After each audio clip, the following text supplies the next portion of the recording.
박현경 기자의 인사이드 아메리카. 네, 연말이 되면서 아마존 배달 패키지 절도 사건이 끊이지 않는 가운데 중가주에서는 어린아이를 시켜서 패키지를 훔치는 장면이 포착이 됐습니다. 또 반면에 아마존 배달과 관련해 소셜미디어의 틱톡을 달구는 재미난 영상도 나와 있습니다. 미국의 온라인 사전 사이트죠. 이 딕셔너리.com이 2021 올해의 단어로 allyship을 선정했습니다. 이 단어가 무엇을 의미하길래 올해의 단어로 선정됐는지 알아봅니다. 박현경 기자. 네, 안녕하십니까. 연말에 패키지 절도 사건이 크게 늘어나면서 조심해야 한다라는 소식은 여러 차례 전해드렸었는데 중가주에서 발생한 이 절도 사건은 우리를 더더욱 씁쓸하게 만들고 있다라는 소식입니다. 네, 최근 중가주 프레즈노의 한 주택단지에서 발생한 절도 사건입니다. 네. 시에라 자모라라는 이 이름의 여성은 아마존 패키지가 왔다고는 하는데 보니까 사라져서 집에 설치해 놓은 CCTV를 확인해 봤습니다. 그랬더니 먼저 그 주택 바깥 인도에 한 어른이 등장합니다. 이 어른이 걸어 다니는데 마치 주택 현관문 앞에 놓인 패키지를 확인하는 듯 보였고요. 그 후 이 어른은 한 자동차를 향해 걸어갔고 이어서 어린 아이와 함께 주택 쪽으로 다가옵니다. 어른은 멀리 멈춰서 있고 주택 문 앞에 이 어린 아이만 다가왔는데요.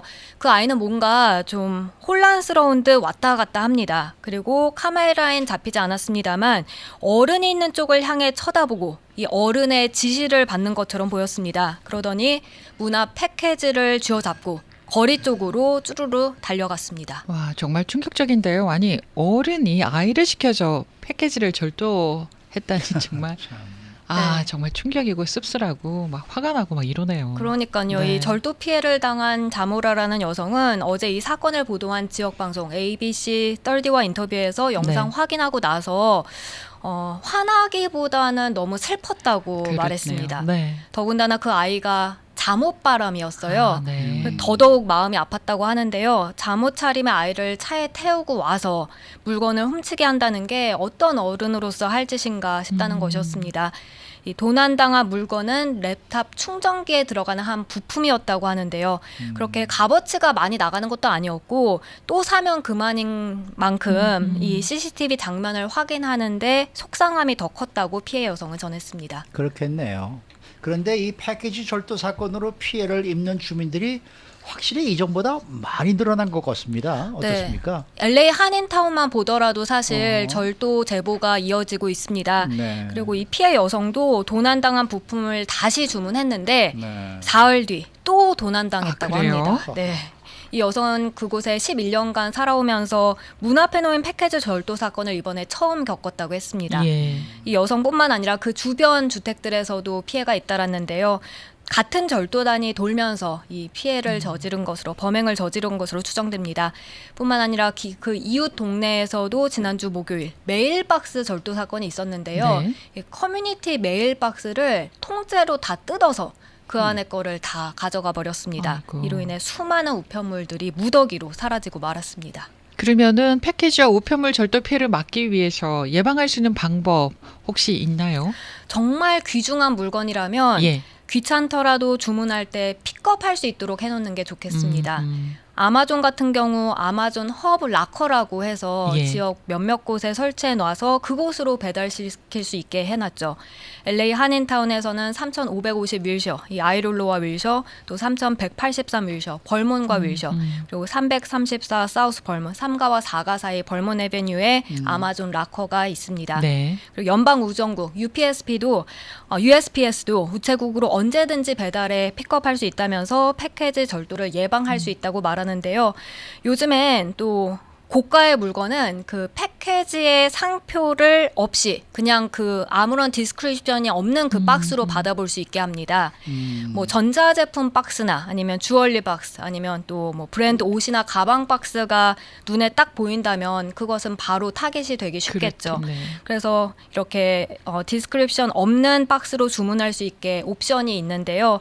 예를 들면 주얼리 그 티파니 이런 데서 패키지 박스를 그렇게 선택할 수 있다고 하니까요. 그래서 온라인 쇼핑할 때 주문 완료하기 전에 그런 선택이 가능한지 꼼꼼하게 살펴보는 게 좋겠습니다. 네, 이렇게 아이를 시켜서 패키지를 훔치는 씁쓸한 소식도 있는 반면에 아마존 배달에서 소셜 미디어를 핫하게 달군 재미난 소식도 있다는데요. 네, 엿새 전 이 틱톡 스테파니 엘레린이란 계정에는 한 영상이 올라왔는데요.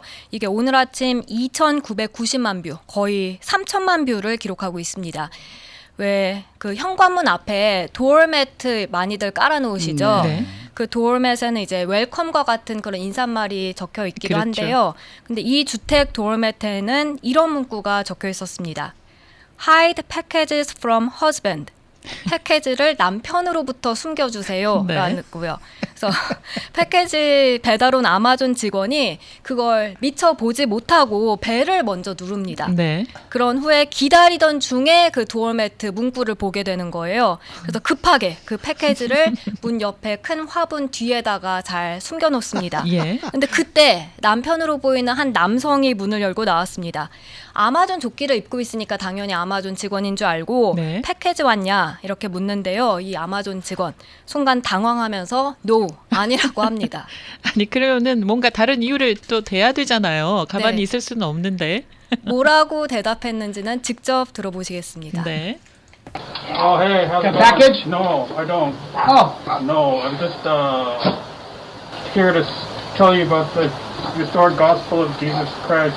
oh, we're actually eating dinner now. Okay, sorry to bother you. That's okay. Thank you. Yeah. 네, 예, 들으신 것처럼 역사적인 예수 그리스도 가스펠에 대해서 들려드리려고 왔어요라고 대답합니다. 네. 사실 이렇게 대답하고 영상은 처음에 끝이 났었는데요. 네. 그 후에 어떻게 됐는지 너무나 궁금해하는 이 반응들이 폭발적이어서 그 네. 여성은 2탄을 이어서 올렸습니다. 네. 남편이 우리가 이제 저녁 식사 아하, 중이니까 또 그러더라고요. 네, 아마존 직원은 방해해서 죄송합니다라고 하고서 떠나가는데요. 이 2탄 영상도 450만 뷰, 이 대단한 조회수 기록하면서 반응이 뜨거웠고요.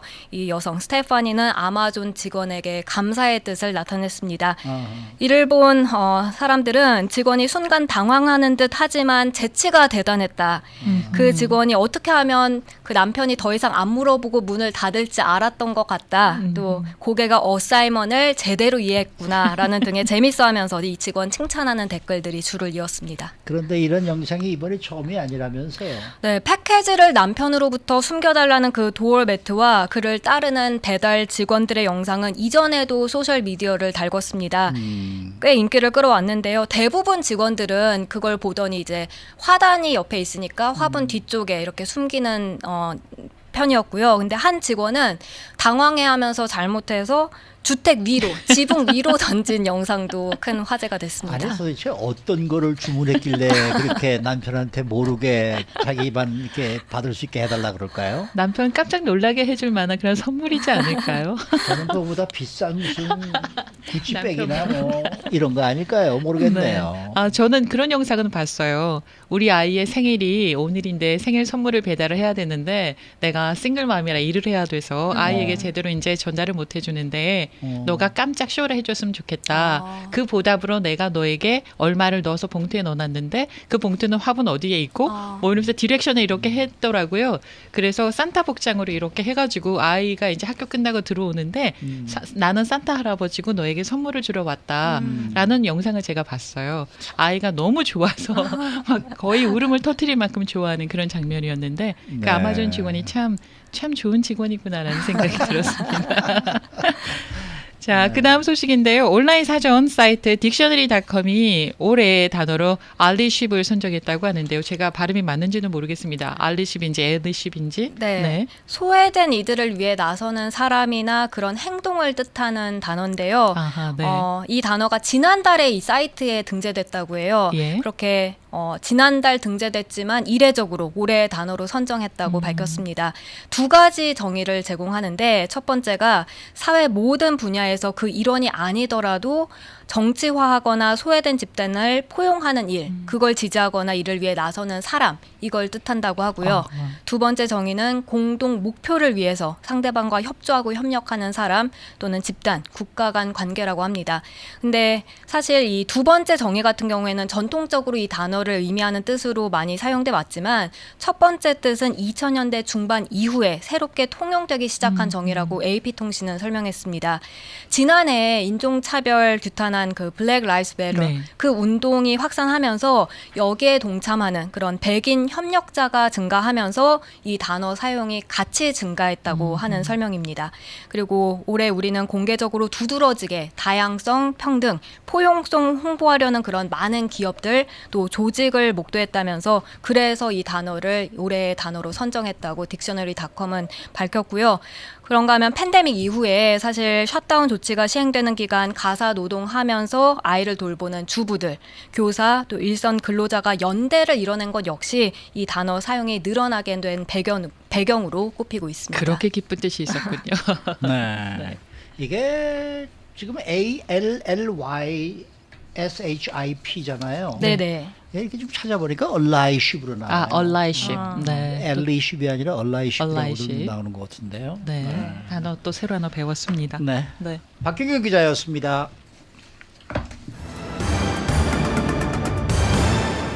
모닝 포커스 함께하고 계십니다. 이 시간은 메디케어 플랜과 건강보험 경험과